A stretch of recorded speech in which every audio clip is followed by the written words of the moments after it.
ninkan wuxuu soo bandhigaa mowduuc aad u fudud, weligiisna wejigiis lama arkin, wuxuuna horay u helay in ka badan 50k oo followers ah isaga oo soo dhigaya muuqaalo xasaasi ah. taasi ma aha nasiib. muuqaalada viralka u noqday ee binka u saaran waxay gaarayaan 1.7 milyan, 1.1 milyan iyo 700k iyo kuwo kale oo badan oo meel dheer u gaaray. haddaba ma kuu sheegaa sirta uu adeegsaday? sirtu waa joogtaynta hal mowduuc isaga oo isticmaalaya hal dabeecad muuqaal kasta oo uu samaynayo. haddaba waxaan ku tusayaa sida adigana aad u samaysan lahayd ciwaankan oo kaleeto. muhiim ma ahan inaad mowduucan isla wada doorataan, waxa keliya aad u baahan tahay inaad soo heshid hal fikrad. haddii aad heshid fikradaas meeshan igu soo dheh, anna waxaan ku barayaa sida u samaysan lahayd. aan u gudgalno muuqaalkeena. marka hore waxaan u baahannahay inaan soo diyaarsano waxaan ku samayn lahayn muuqaalkeena. ugu horeyntii waxaa soo furanaysaa applicationka Feedmate oo aan kala soo degayno muuqaalada. marka ugu horeyso waxaan la soo degaynaa muuqaalada cuntooyinka oo waxaan ku qoraynaa magacan. YouTube channelkan wuxuu ku jiraa YouTube channelada ugu caansan ee soo bandhigo muuqaaladan codadka la saaro. waxaan ku dhufanaynaa halkan hadda calaamadan ku saaray oo filaarta hoose. kadib waxaan leenahay download. sidaas waxaan ugu soo degayo muuqaalkii. waxaan sugaynaa wax yar.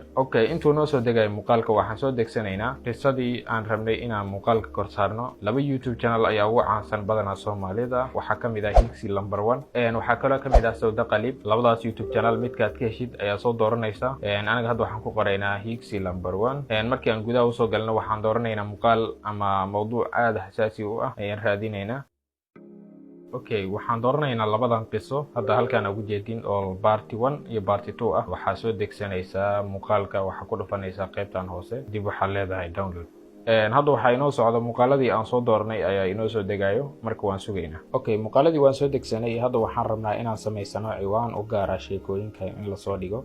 waxaana furanaynaa ciwaan ay u furan tahay create programka. marka ugu horeyso waxaan diyaarsanaynaa magacaan u bixin lahayn ciwaanka. waxaan soo gelaysaa ChatGPT. waxaana ku qoraynaa ChatGPT ayaa waxaan u qoray waxaan rabaa inaan sameeyo ciwaan lasoo dhigo sheekooyinka. waxaad ii qortaa 10 magac oo qurux badan oo loo bixin karo akoonka aan samayn rabo.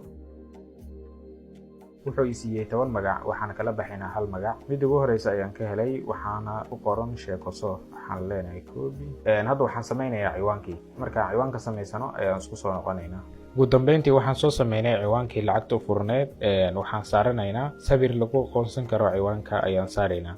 haddii aad u baahan tahay adiga in lagu sameeyo ciwaan lacag u furan, waa diyaar. igala soo xiriir lambarka saaran profile-ka.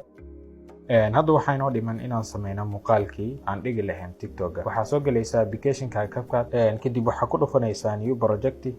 kadib waxaa soo qaadanaysaa muuqaalkii cuntada. aad ayaad leedahay. marka muuqaalka codkiisa ayaan iska xiraynaa muuqaalkan cuntada. waxaa ku dhufanaynaa halkaan hadda calaamadan ku saaray mood click ay ku qoran tahay. codkii sidaas ayuu ku xirmay. waxaa ku dhufanaynaa audio, kadib extract ayaa kusii dhufanaynaa. kadib waxaan soo dooranaynaa qisadii.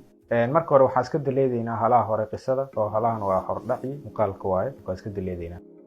intaan ayaan rabnaa. marka ilaa waxaan ka dhigaynaa 45 meelahaasaan ka dhigaynaa. intaan hore waa iska daleedaynaa. tan waan daleedaynaa.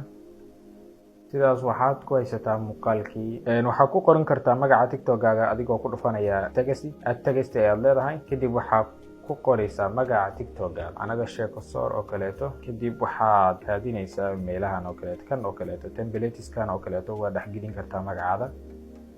kadib waa yaraynaysaa, yiriis ayaa ka dhigaysaa oo waxaad saaraysaa halkaan kore ayaa dhiganaysaa mise halkaan ayaa iska dhigaysaa. kadib muuqaalka ayaa ku dhamaynaysaa. baarti waa u samayn kartaa oo baarti 1 ayaad leedahay.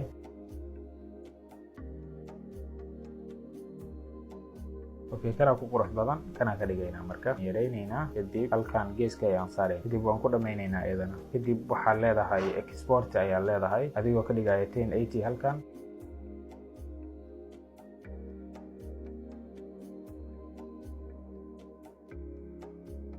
waxaan samaysanay muuqaalkii wuxuuna ku soo baxay sida tan. qisadan waxay la soo wadaagtay hooyo ku nool dalka Jarmalka. waxay dhahday waxaan ku dhashay gobolada Soomaaliya mid kamid ah. waxaan ahayn qoys ladan, nolol aad u qurux badanna lagu soo koriyay. hadda waxaa inoo dhiman oo keliya inaan dhigno muuqaalkii aan sameynay. ciwaankii mar dhow aan sameynay inaan dhigno muuqaalkii. waxaa soo galaysaa TikTok-ga. muuqaalkii markii aad soo gelisid halkan kore waxaa ku qoraysaa qiso xanuun badan. hashtag ayaa u samaynaysaa oo ah qiso. waxyaalahan hashtagyada waxaa badanaa loo adeegsadaa muuqaalkaaga waxay ka dhigayaan viral ama dad badan ay gaarsiinayaan oo qof walba oo searching gareeyo qiso xanuun badan waxa u soo baxayso muuqaalkaaga. iyo muuqaalo kale oo horey loogu soo taageeriyay hashtagan. Marka mar walba aad adeegsatid hashtagyo badan oo macnaha ku saabsan qisooyin iyo waxyaalo badan aad macnaha mawduuca ka hadlaysid, mar walba aad soo qaadatid hashtagyo badan oo ku saabsan muuqaalkaaga, waxaa badanaya muuqaalkaaga viewskiis. halkan haddii aad ku dhufatid midkan kore inay ku tahay iska fiiri, haddaysan midkan ku ahayn ka dhigo. ugu dambeyn muuqaalkii waan soo dhignay oo sidaas ayaad ku wadaysaa baarti aad noo soo dhigaysaa. haddii aad muuqaalkan wax ka faa'iiday, fadlan like ta kiiloobin, sini share garay, mahadsanid.